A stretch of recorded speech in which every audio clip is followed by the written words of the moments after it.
आदिल हसन जी, मेरी आवाज सुन पा रहे हैं आप? हाँ सर, आ रही है आपकी आवाज जी। मैं कह रहा हूं कि 5 सीटें आपकी पार्टी जीत चुकी है। एक अच्छी शुरुआत कही जा सकती है एमआईएम के लिए। हालांकि इससे पहले बाई पोल में भी एमआईएम को कामयाबी मिली थी, लेकिन ये एक फ्रेश एक जीत है। 5 सीटें आप लोग जीत चुके हैं। क्या आपको उम्मीद थी कि इतनी सीटें आएंगी? बेशक उम्मीद थी। अल्हम्दुलिल्लाह, अल्लाह का करम है कि अल्लाह रब्बुल इज्जत ने सीमांचल की हमारी लड़ाई में आवाम ने भी हमारा साथ दिया। ये बैरिस्टर असदुद्दीन ओवैसी साहब, अकबर साहब और अख्तरुल ईमान साहब की क़यादत की जीत है, जो लगातार अकबर साहब और अख्तरुल ईमान साहब की क़यादत की जीत है, जो लगातार 5 साल का जद्दोजहद यहाँ की आवाम जो बैरिस्टर असदुद्दीन ओवैसी साहब पर यकीन जो दिखलाई, अकबर साहब की जो खिदमात पर यकीन दिलाई, उसी की जीत है। और इंशाअल्लाह हम बड़ी मजबूती से सीमांचल की और बिहार की लड़ाई लड़ेंगे। ये सिर्फ 5 जीत नहीं है, 243 सीट में जो बिहार की असेंबली है, उसमें जो भी मजलूम है, जो भी दबा कुचला है, जिसके साथ नाइंसाफी है, उसके साथ मजलिस इत्तेहादुल मुस्लिमीन खड़ी है।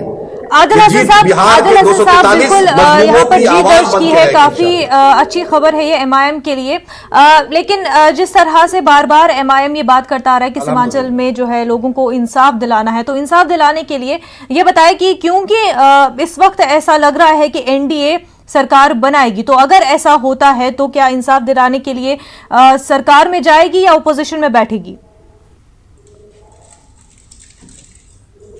आपने देखा जिस मजबूती से बैरिस्टर असदुद्दीन ओवैसी साहब पार्लियामेंट में नरेंद्र मोदी जी, अमित शाह के सामने जब बोलते हैं, तो बिहार का जो जीते हैं, बिहार में उन्हीं के शागिर्द सब लोग हैं। उसी मजबूती से इंशाअल्लाह भाजपा के खिलाफ आवाज बुलंद करेंगे, हक की आवाज बुलंद करेंगे।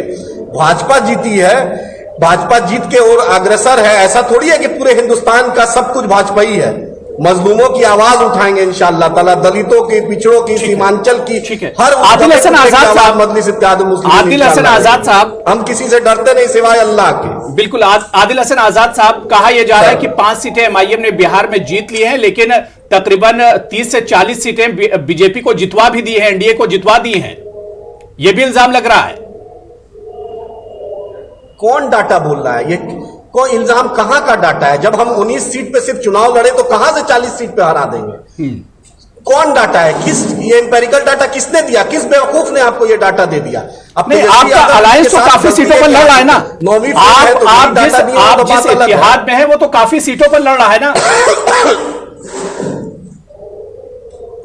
अरे भाई, तो तेजस्वी यादव जिस कांग्रेस को 70 सीट दिए थे, तो क्या हुआ उसका असर?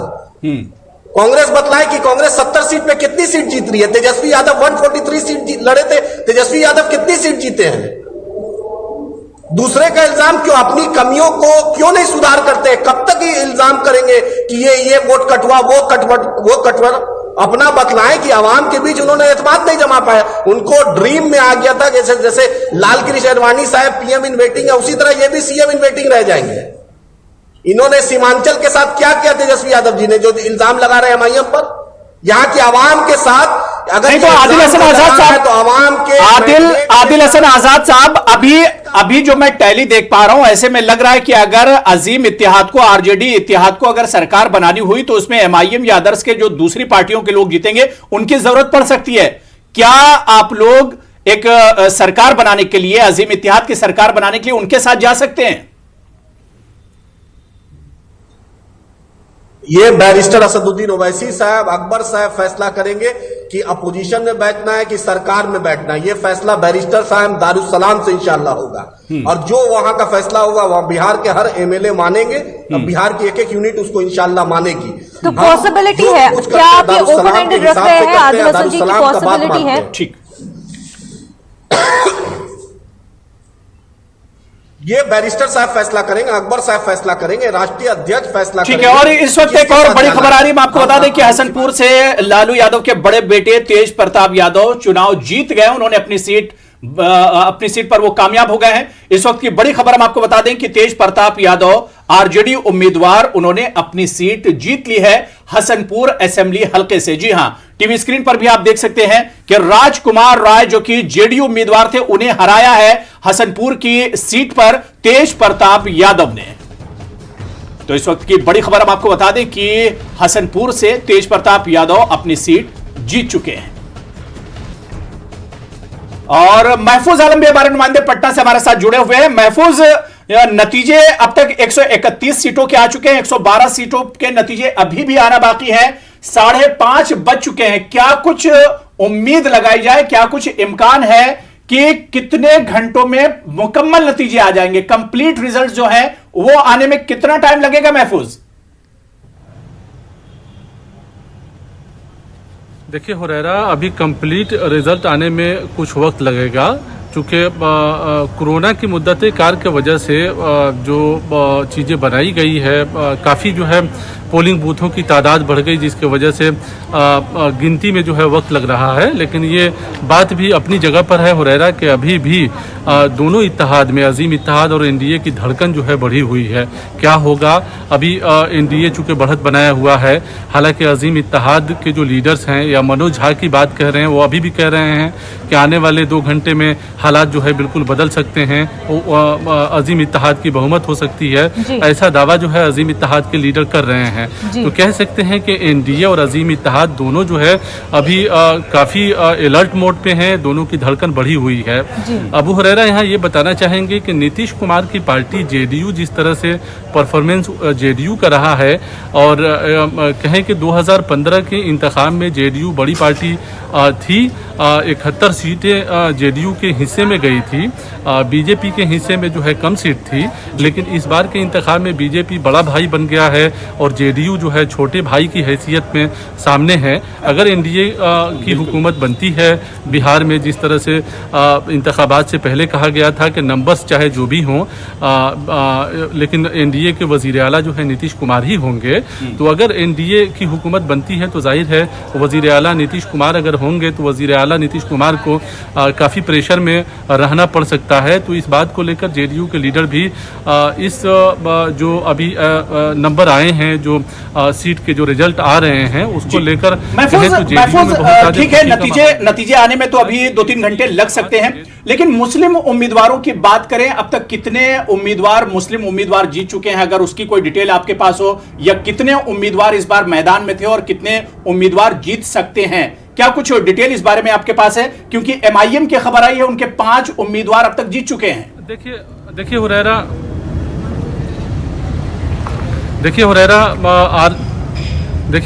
आरजेडी ने मुस्लिम उम्मीदवारों के 17 मुस्लिम उम्मीदवारों को आरजेडी ने खड़ा किया था, 11 उम्मीदवार जो है जेडीयू ने दिए थे। तो एक तरह से कहें कि जो मुस्लिम उम्मीदवार हैं वो भी जो है कई सीटों पर बढ़त बनाए हुए हैं, फाइट में हैं।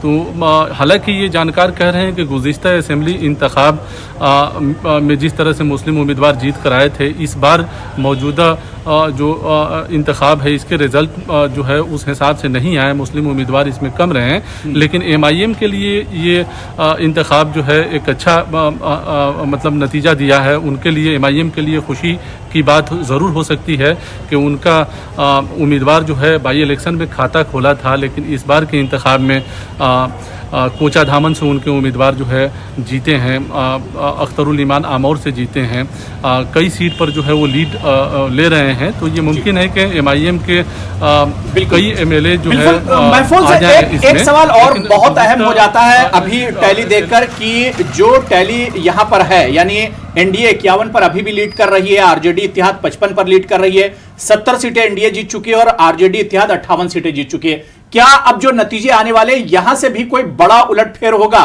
क्या इस तरह का कोई इशारा मिल रहा है? नतीजों में कोई बड़ा उलटफेर हो सकता है? देखिए हुरैरा, यहाँ आ जाने के बाद कहना मुश्किल है कि नतीजों में उलटफेर होगा, लेकिन अगर अजीम इत्तेहाद के लीडर के दावों पे अगर गौर करें तो वो ये ज़रूर कह रहे हैं कि आने वाले 2 घंटे में रिजल्ट जो है बदल सकते हैं, अजीम इत्तेहाद को बढ़त मिल सकता है। लेकिन चूँकि जो रुझान आए हैं और जो रिजल्ट अब तक आए हैं, एनडीए जाहिर है बढ़त बनाए हुआ है और एनडीए की हुकूमत बिहार में बनती हुई नज़र आ रही है। लेकिन तब है कि जानकार, जाहिर है जब तक पूरे तरीके से वोटों की गिनती मुकम्मल नहीं हो जाती है, तमाम राउंड मुकम्मल नहीं हो जाता है, तब तक जो है लोग उम्मीद नहीं छोड़ेंगे। यही वजह है कि अजीम इत्तेहाद अभी भी उम्मीद बनाए हुआ है।